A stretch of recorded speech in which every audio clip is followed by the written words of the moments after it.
यह प्रोग्राम ग्राम सीकरी दो हिस्सा बनखंडी महादेव पे भगवान कृष्ण के पावन पर्व में जन उत्सव बड़े हर्षोल्लास के साथ मनाया जा रहा है।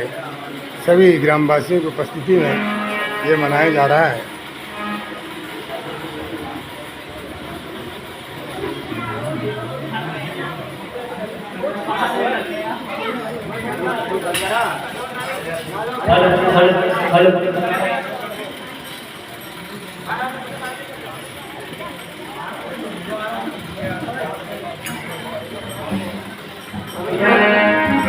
बड़े सुंदर पेड़ पौधे बगीचा लग रहा है।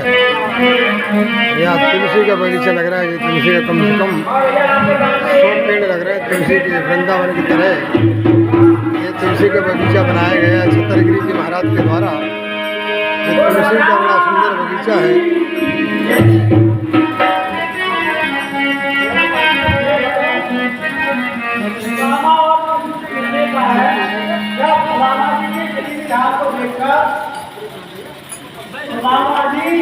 भगवान श्री कृष्ण से मिलने जाते हैं।